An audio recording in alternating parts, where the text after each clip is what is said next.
प्रेमचंद की कहानी नशा। ईश्वरी एक बड़े जमींदार का लड़का था और मैं एक गरीब क्लर्क का, जिसके पास मेहनत मजदूरी के सिवा और कोई जायदाद न थी। हम दोनों में परस्पर बहसें होती रहती थीं। मैं जमींदारों की बुराई करता, उन्हें हिंसक पशु और खून चूसने वाली जोंक और वृक्षों की चोटी पर फूलने वाला बंझा कहता। वह जमींदारों का पक्ष लेता, पर स्वभावतः उसका पहलू कुछ कमजोर होता था, क्योंकि उसके पास जमींदारों के अनुकूल कोई दलील न थी। वो कहता कि सभी मनुष्य बराबर नहीं होते, छोटे बड़े हमेशा होते रहते हैं और होते रहेंगे। लच्चर दलील थी। किसी मानुषीय या नैतिक नियम से इस व्यवस्था का औचित्य सिद्ध करना कठिन था। मैं इस वाद विवाद की गर्मा गर्मी में अक्सर तेज हो जाता और लगने वाली बात कह जाता, लेकिन ईश्वरी हार कर भी मुस्कुराता रहता था। मैंने उसे कभी गर्म होते नहीं देखा। शायद इसका कारण ये था कि वो अपने पक्ष की कमजोरी समझता था। नौकरों से वो सीधे मुंह बात ना करता था। अमीरों में जो एक बेदर्दी और उद्दंडता होती है, इसमें उसे भी प्रचुर भाग मिला था। नौकर ने बिस्तर लगाने में जरा भी देर की, दूध जरूरत से ज्यादा गर्म या ठंडा हुआ, साइकिल अच्छी तरह साफ नहीं हुई तो वह आपे से बाहर हो जाता। सुस्त बदतमीजी भी उसे जरा भी बर्दाश्त न थी। पर दोस्तों से और विशेषकर मुझसे उसका व्यवहार सौहार्द और नम्रता से भरा हुआ होता था। शायद उसकी जगह मैं होता तो मुझ में भी वही कठोरताएं पैदा हो जाती जो उसमें थी, क्योंकि मेरा लोक प्रेम सिद्धांतों पर नहीं, निजी दशाओं पर टिका हुआ था। लेकिन वह मेरी जगह होकर भी शायद अमीर ही रहता, क्योंकि वह प्रकृति से ही विलासी और ऐश्वर्य प्रिय था। अब की दशहरे की छुट्टियों में मैंने निश्चय किया कि घर न जाऊंगा।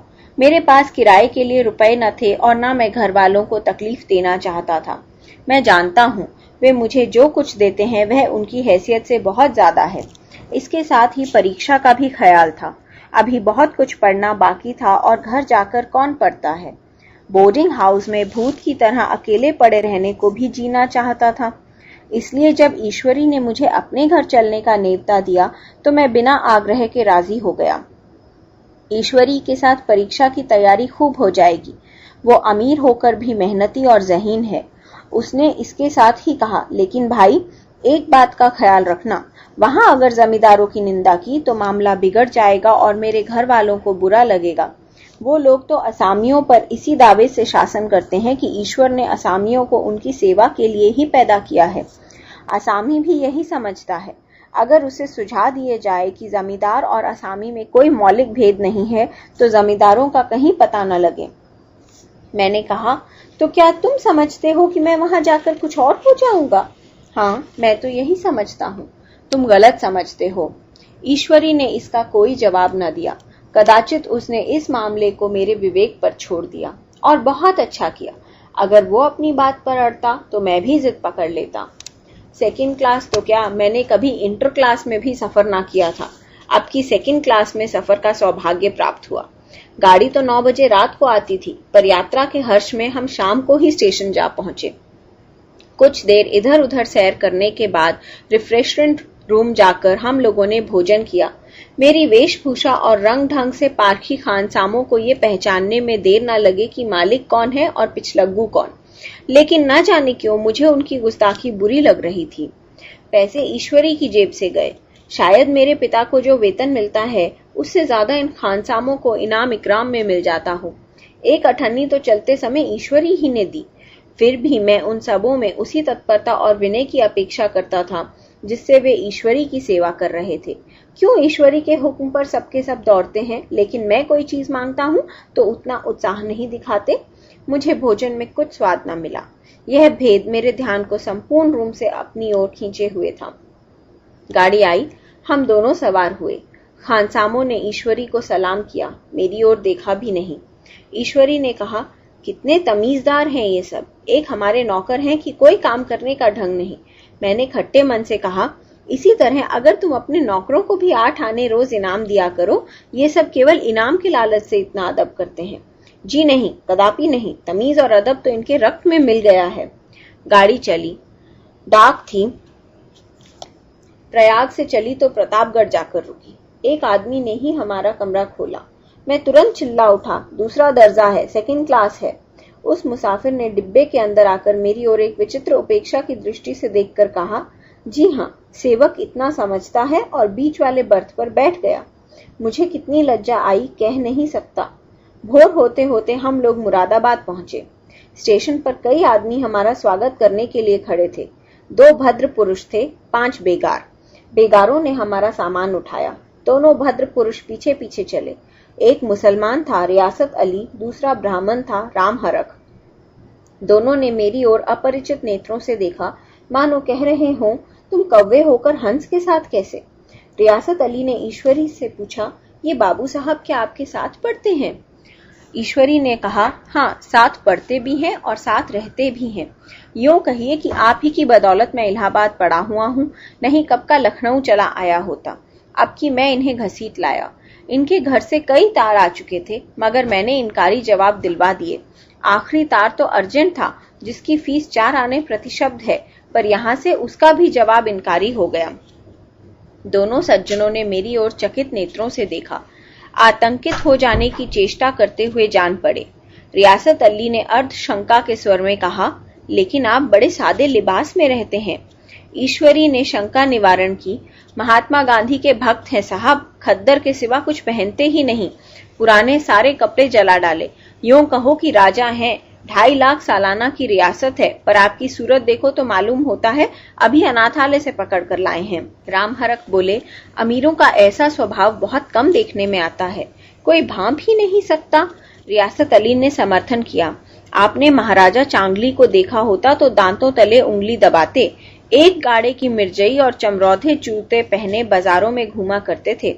सुनते हैं एक बार बेगार में पकड़े गए थे और उन्होंने 10 लाख से कॉलेज खोल दिया। मैं मन में कटा जा रहा था, पर न जाने क्या बात थी कि ये सफेद झूठ उस वक्त मुझे हास्यास्पद न जान पड़ा। उसके प्रत्येक वाक्य के साथ मानो मैं उस कल्पित वैभव के समीपतर आता जाता था। मैं शहसवार नहीं हूँ। हाँ, लड़कपन में कई बार लद्दू घोड़ों पर सवार हुआ हूँ। यहाँ देखा तो 2 कलां रास घोड़े हमारे लिए तैयार खड़े थे। मेरी तो जान ही निकल गई। सवार तो हुआ, पर बोटियां कांप रही थीं। मैंने चेहरे पर शिकन न पड़ने दिया। घोड़े को तेज न किया, वरना शायद मैं हाथ पांव तुड़वा कर लौटता। संभव है ईश्वरी ने समझ लिया हो कि ये कितने पानी में है। ईश्वरी का घर क्या था? किला था। इमाम बाड़े का सा फाटक, द्वार पर पहरेदार टहलता हुआ, नौकरों का कोई हिसाब नहीं, एक हाथी बंधा हुआ। ईश्वरी ने अपने पिता, चाचा, ताऊ आदि सबसे मेरा परिचय कराया और उसी अतिशयोक्ति के साथ ऐसी हवा बांधी कि कुछ ना पूछिए। नौकर चाकर ही नहीं, घर के लोग भी मेरा सम्मान करने लगे। देहात के जमींदार, लाखों का मुनाफा, मगर पुलिस कांस्टेबल को अफसर समझने वाले। कई महाशय तो मुझे हुजूर हुजूर कहने लगे। जब जरा एकांत हुआ तो मैंने ईश्वरी से कहा, तुम बड़े शैतान हो यार, मेरी मिट्टी क्यों पलीत कर रहे हो? ईश्वरी ने दृढ़ मुस्कान के साथ कहा, इन गधों के सामने यही चाल जरूरी थी, वरना सीधे मुंह बोलते भी नहीं। जरा देर के बाद नाई हमारे पांव दबाने आया। कुंवर लोग स्टेशन से आए हैं, थक गए होंगे। ईश्वरी ने मेरी ओर इशारा करके कहा, पहले कुंवर साहब के पांव दबा। मैं चारपाई पर लेटा हुआ था। मेरे जीवन में ऐसा शायद ही कभी हुआ हो कि किसी ने मेरे पांव दबाए हों। मैं इसे अमीरों के चोचले, रईसों का गधापन और बड़े आदमियों की मुटमर्दी और जाने क्या क्या कहकर ईश्वरी का परिहास किया करता, और आज मैं पोतड़ों का रईस बनने का स्वांग भर रहा था। इतने में 10 बज गए। पुरानी सभ्यता के लोग थे। नई रोशनी अभी केवल पहाड़ की चोटी तक पहुंच पाई थी। अंदर से भोजन का बुलावा आया। हम स्नान करने चले। मैं हमेशा अपनी धोती खुद छांट लिया करता हूँ, मगर यहाँ मैंने ईश्वरी की ही भांति अपनी धोती भी छोड़ दी। अपने हाथों अपनी धोती भी छांटते शर्म आ रही थी। अंदर भोजन करने चले। हॉस्टल में जूते पहने मेज पर जा डटते थे। यहाँ पांव धोना आवश्यक था। कहार पानी लिए खड़ा था। ईश्वरी ने पांव बढ़ा दिए, कहार ने उसके पांव धोए। मैंने भी पांव बढ़ा दिए, कहार ने मेरे पांव भी धोए। मेरा वह विचार न जाने कहाँ चला गया था। सोचा था वहां देहात में एकाग्र होकर खूब पढ़ेंगे, पर यहाँ सारा दिन सैर सपाटे में कट जाता था। कहीं नदी में बजरे पर सैर कर रहे हैं, कहीं मछलियों या चिड़ियों का शिकार खेल रहे हैं, कहीं पहलवानों की कुश्ती देख रहे हैं, कहीं शतरंज पर जमे हैं। ईश्वरी खूब अंडे मंगवाता और कमरे में स्टोव पर ऑमलेट बनाते। नौकरों का एक जत्था हमेशा घेरे रहता। अपने हाथ पांव हिलाने की कोई जरूरत नहीं, केवल जबान हिला देना काफी है। नहाने बैठो तो आदमी नहलाने को हाजिर, लेटो तो आदमी पंखा झलने को खड़े। महात्मा गांधी का कुंवर चेला मशहूर था। भीतर से बाहर तक मेरी धाक थी। नाश्ते में जरा भी देर ना होने पाए, कहीं कुंवर साहब नाराज ना हो जाएं। बिछावन ठीक समय पर लग जाए, कुंवर साहब के सोने का समय आ गया। मैं ईश्वरी से भी ज्यादा नाजुक दिमाग बन गया था या बनने पर मजबूर किया गया था। ईश्वरी अपने हाथ से बिस्तर बिछा ले, लेकिन कुंवर मेहमान अपने हाथों कैसे अपना बिछावन बिछा सकते हैं? उसकी महानता में बट्टा लग जाएगा। एक दिन सचमुच यही बात हो गई। ईश्वरी घर में था। शायद अपनी माता से कुछ बातचीत करने में देर हो गई। यहाँ 10 बज गए। मेरी आंखें नींद से झपक रही थी, मगर बिस्तर कैसे लगाऊं? कुंवर जो ठहरा। कोई 11:30 बजे मेहरा आया। बड़ा मुंह लगा नौकर था। घर के धंधों में मेरा बिस्तर लगाने की उसे सुधि ही न रही। अब जो याद आई तो भागा हुआ आया। मैंने ऐसी डांट बताई कि उसने भी याद किया होगा। ईश्वरी मेरी डांट सुनकर बाहर निकल आया और बोला, तुमने बहुत अच्छा किया। ये सब हरामखोर इसी व्यवहार के योग्य हैं। इसी तरह ईश्वरी एक दिन एक जगह दावत में गया हुआ था। शाम हो गई, मगर लैंप न जला। लैंप मेज पर रखा हुआ था, फिर कुंवर साहब कैसे जलाए? मैं झुंझला रहा था। समाचार पत्र आया रखा हुआ था। जी उधर लगा था, पर लैंप नदारद। दैव योग से उसी वक्त मुंशी रियासत अली आ निकले। मैं उन्हीं पर उबल पड़ा। ऐसी फटकार बताई कि बेचारा उल्लू हो गया। तुम लोगों को इतनी फिक्र भी नहीं कि लैंप तो जलवा दो? मालूम नहीं ऐसे कामचोर आदमियों का यहाँ कैसे गुजर होता है। मेरे यहाँ घंटे भर निर्वाह न हो। रियासत अली ने कांपते हुए हाथों से लैंप जला दिया। वहां एक ठाकुर अक्सर आया करता था। कुछ मनचला आदमी था, महात्मा गांधी का परम भक्त। मुझे महात्मा जी का चेला समझकर मेरा बड़ा लिहाज करता था, पर मुझसे कुछ पूछते संकोच करता था। एक दिन मुझे अकेला देखकर आया और हाथ बांधकर बोला, सरकार तो गांधी बाबा के चेले हैं ना? लोग कहते हैं कि यहाँ सुराज हो जाएगा तो जमींदार ना रहेंगे।